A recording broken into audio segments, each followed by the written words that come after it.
Video பார்க்குற எல்லாருக்கும் வணக்கம். இது ஒரு ரெஸ்லிங் கிங் தமிழ். நான் உங்கள் பார்த்தீங்கன்னா புதுசாக உருவாக்கி இருக்கிற ஜான் சினா கிளாசிக் அந்த சாம்பியன்ஷிப்பை பற்றியும், கிளாஸ் இன் இட்டாலியில் பார்த்தீங்கன்னா ஒரு 6 man blood line talk team match நடக்க போகுது. அதை பற்றி நம்ம பார்க்க போகிறோம்.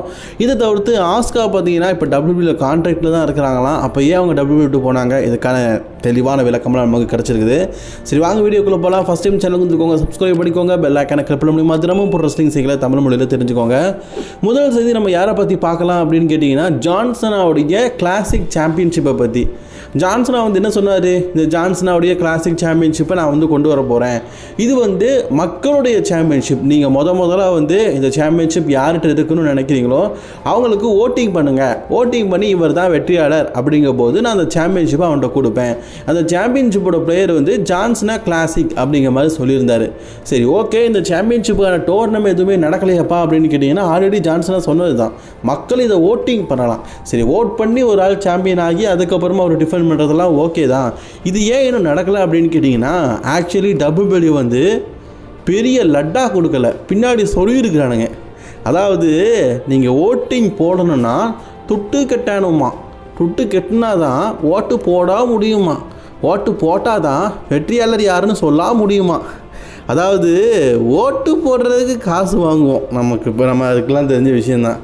ஆனால் காசு கொடுத்தா தான் ஓட்டே போட முடியுங்கிறத இன்றைக்கி தாங்க கேள்விப்பட்டிருக்கேன். டிகே குரூப்ஸ் ஒரு பிணம் திண்ணி அப்படிங்கிறது நம்ம எல்லாருக்குமே தெரியும். செத்து போன ஒரு ரசலரை கூட பார்த்தீங்கன்னா அடங்கம் பண்ணி டிஆர்பி ரேட்டிங்கில் பணம் சம்பாதிப்பாங்க. அதே தான் இப்போது நான் எதுக்கு ஜான்ஸ்னா, அவன் எவ்வளோ பெரிய ஆளாக இருந்தால் எனக்கு என்ன, அவனுக்குன்னு சொல்லி நான் ஒரு சாம்பியன்ஷிப் உருவாக்க வேணாம், அதை ஒருத்தருக்கு கொடுப்பேனா அப்படிங்கிற எண்ணம் கண்டிப்பாக அவங்களுக்கு இருக்க தான் செய்யுது. அதனால தான் இப்படிப்பட்ட லோலாயித்தனத்தை பண்ணியிருக்கானுங்க.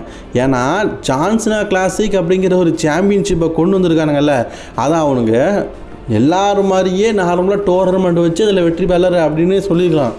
அதை விட்டுட்டு ஓட்டிங் அப்படின்னு சொல்லும் போதே எனக்கு டவுட் இருந்துச்சு, இவனுக்கு ஓட்டிங்னா என்ன பண்ண போகிறானுங்க அப்படின்னு பார்த்தா $1, அதாவது ₹1 கொடுத்து நீங்கள் ரெஜிஸ்டர் பண்ணிக்கலான்னு.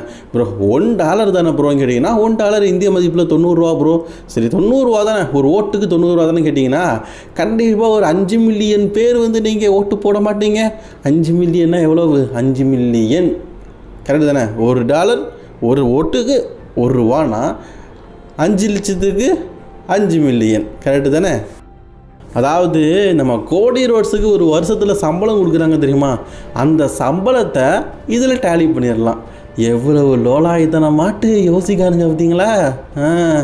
ஒரு அசால்ட்டாக ஒரு சாம்பியன்ஷிப்பை கொண்டு அதை நீங்கள் ஓட்டு போடுங்க, அதை நாங்கள் ஓட்டு போடவங்களுக்கு கொடுப்போன்னு சொல்லிட்டு இப்படி பண்ணால் எங்கிட்டு போய் சொல்கிறது. படிப்படியாக WWE அழிந்துட்டு கொண்டு இருக்கிறதுன்னு யாருங்க சொல்லிகிட்டு இருக்கா. வெள்ளம் வர போல் அழிஞ்சிக்கிட்டு இருக்குது. கூடிய சீக்கிரம் மொத்தமாக நானும் க்ளோஸ் பண்ணிவிட்டு போயிட வேண்டியதான் போல இருக்குது. இப்போ WWE பார்த்தீங்கன்னா பிளட் லைனுக்கான ஸ்டோரியை மீண்டும் ஆரம்பிச்சிருக்கிறாங்க. Jacob Fatu, Jimmy and Jey Roman 3 பேரையும் அட்டாக் பண்ணியிருக்காரு. கண்டிப்பாக இவங்களுக்குள்ளே பார்த்தீங்கன்னா ஒரு 6 man டாக் டீம் மேட்ச் நடக்கிறதுக்கான வாய்ப்புகள் அதிகமாகவே இருக்குது. ஜேக்கப் ஃபாட்டுக்கு துணையாக யாருமே இல்லை அப்படின்னு நம்ம சொல்ல முடியாது.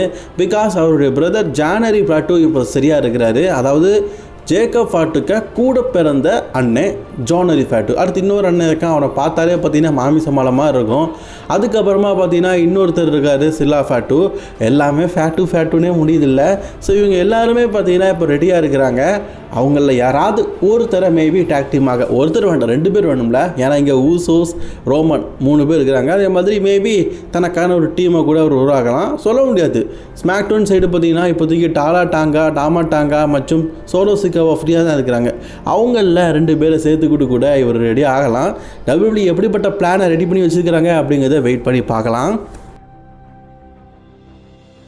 எங்கே பார்த்தாலும் இந்த நக்கல் வீடியோ தாங்க. அதாவது நக்கல் வீடியோ சொல்லலை, நக்கல் வீடியோ. அதாவது உங்களுக்கு புரிஞ்சிருக்குதா, நக்கிற வீடியோ. ஜேக்கப் ஃபாட்டு சாம்பியன்ஷிப்பை நக்கியிருப்பார். அதுதான் பார்த்தீங்கன்னா இப்போ உலகம் முழுக்க சோஷியல் மீடியாவில் பயங்கர ட்ரெண்டிங் ஆகிட்டு இருக்குது. அதில் ஒருத்தர் இதை அப்படியே ரீக்ரியேட் பண்ணியிருக்காரு. ஜேக்கப் ஃபாட்டு டைட்டை நக் பண்ணார்ல, அதுக்கப்புறமா என்ன நடந்திருக்கும் அப்படிங்கிறத சொல்லியிருந்தார். அதை கேட்டோடனே பார்த்தோன்னா எனக்குலாம் சிரிப்பு வந்துருச்சு. அதாவது அவர் லிப் பண்ணுறாரு, ஆடியோவில் என்னால் போட முடியாதுங்க, அதனால் கேட்குறத நான் கட் பண்ணிட்டேன், பார்க்குறத மட்டும் நீங்கள் பாருங்கள். லிப் பண்ணுறாரு, பார்த்தா அதில் ஒரு முடி இருக்குது. அந்த முடி எதனால், அது கரெக்டாக அதுக்கு பேக்ரவுண்ட் மியூசிக் இது போட்டுருக்காங்க தெரியுமா, தெரியுமா? ஓ நோன்னு சொல்லிட்டு ஒன்று வருமே, அதை போட்டு விட்டுருக்கானுங்க. கரெக்டாக தலைவன் லிப் பண்ணுறான். பார்த்தா அதில் ஒரு முடி இருக்குது. முடி யாரோடையது? இதுக்கு முன்னாடி சாம்பியன்ஷிப்பை ஜட்டியே போடாமல் இருப்பில் சொல்கிறது யார்? பங்கு. அங்கே உள்ளது தான் இங்கே வந்துருச்சு அப்படிங்கிற மாதிரி சொல்லப்பட்டிருந்தது. எனக்கு பார்த்தவொன்னே சிரிப்பு வந்துருச்சு. ஜேக்கப் பாட்டு கொஞ்சம் பார்த்து சாம்பியன்ஷிப்பை நக்கியா.